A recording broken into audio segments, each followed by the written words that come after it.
With these guilty pleas, what does this do for advocates? So, being a victim myself, let me just make this statement. We've talked about this before. As a victim of sexual abuse as a child, there's no justice. Nothing will undo what happened to these victims. In this particular case, you had victims that we're just saying the range of 15 to 17 years of age. It doesn't undo what happened to them. So some things I've learned through my journey is we stop trusting people that we should trust. We become skeptical of systems that are designed to protect us. But what it does for victim advocates, I hope, is encourages them to continue this fight. I've retired from law enforcement, but I have more to give. I told you this earlier, I'm not really sure what that means. But what I do know is that the fight can't stop for victims. For Tarrant-County, it sends a clear message that our district attorney is serious about child sexual abuse in schools. I would like to think that the state feels the same way. I've been working through hope personally, and I don't have a lot of hope when it comes to outcomes, but I have a whole lot of hope in effort. I've been telling my family that the effort's mine, the outcome is God's. I got put through it over this case. Pastors reached out. Pretty visceral things were said about me and to me, that I was on a vendetta. It's true. And it's good. And it's right. Anybody that's not in a vendetta to stop child sexual abuse is on the wrong side. And the reality of it is that if we stop one child from being a victim of sexual abuse, we've done a good thing. I don't know that I'll ever receive what's referred to as justice in this situation for me, as what happened to me as a kid. But what I do know is that every single time I've been able to get a measure of justice for somebody, it's given me a little bit of peace. And in this particular case, the reality of it is we've taken two predators, two bad people, and we've made it really hard for them to be around our children. And to me, that's a huge win. The investigation showed there was a history. You documented that history, dating back to 1993 with Rick Adams. Numerous victims of different degrees and different levels and different crimes. But we've stopped this one. With Barbie, we had report after report after report. How far did they go? We won't know. But every single person that's been involved in these two predators has the ability to sit back now and go, hey, somebody listened to me. Somebody heard my cry for help. Someone saw my situation and was willing to do the hard work. And credit, quite honestly, the Newman Police Department, their detectives, leadership, one of the greatest privileges of my career to lead them. They put in the work, and they did really good work. They didn't put in overtime slips. They just worked.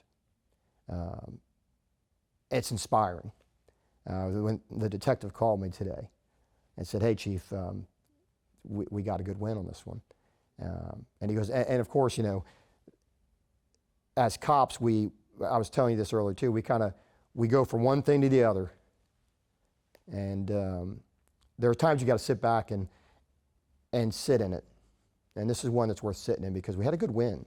We had a good win that is not going to strengthen schools per se. It's not going to strengthen these victims per se. It's not going to strengthen churches or our community per se. But what it does do is it pushes back the darkness just one more step. And it may not, it's not going to end the abuse, but it sends a clear message that there's still good people out there that are willing to do the hard work.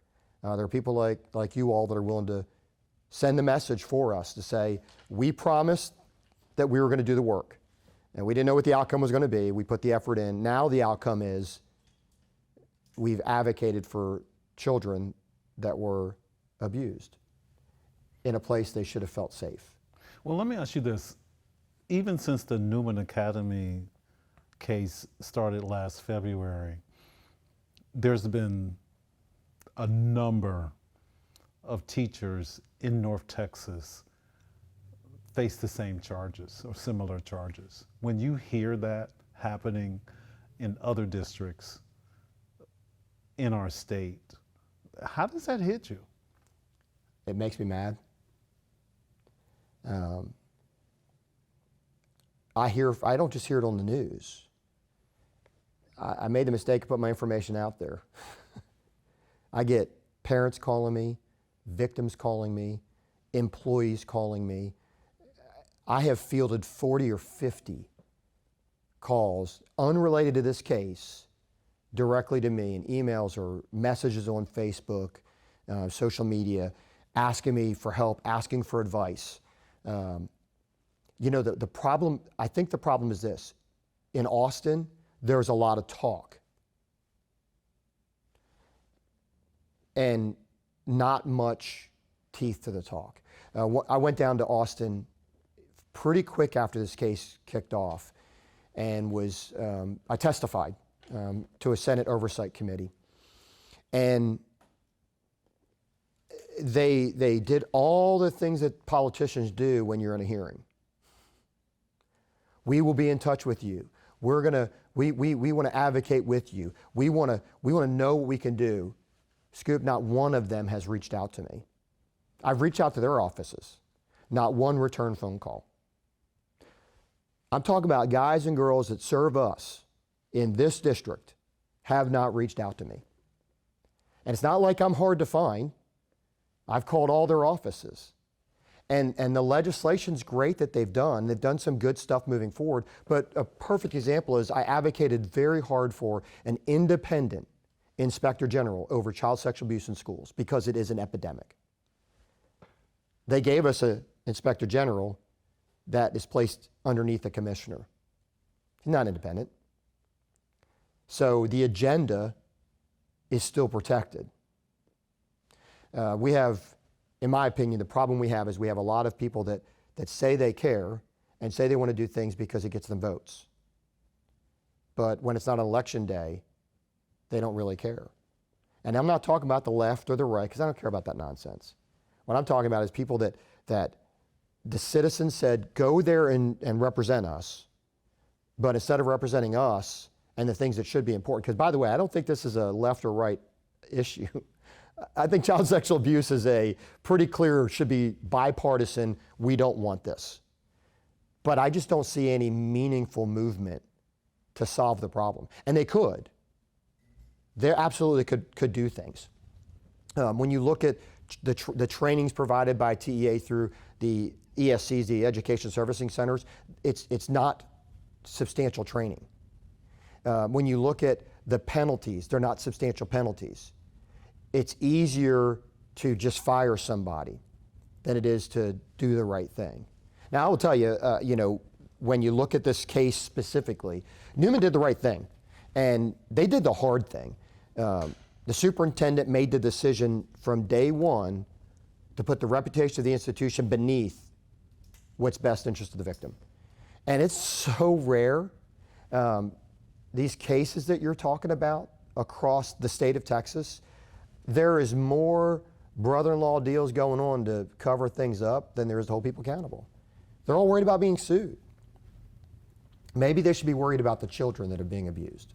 Speaking of the children that's being abused, what is your message right now to a student or a child who's being abused and don't know how to get help? So that's a tough question for me because I tried in my situation. I was at Wally Post Elementary in Oklahoma City, and I was a straight A student. I was a well-behaved student. My grades went bad quick. My behavior went bad quick, and I was getting in trouble all the time. I outcried to a teacher That got me sent to the principal's office. I outcried to the principal.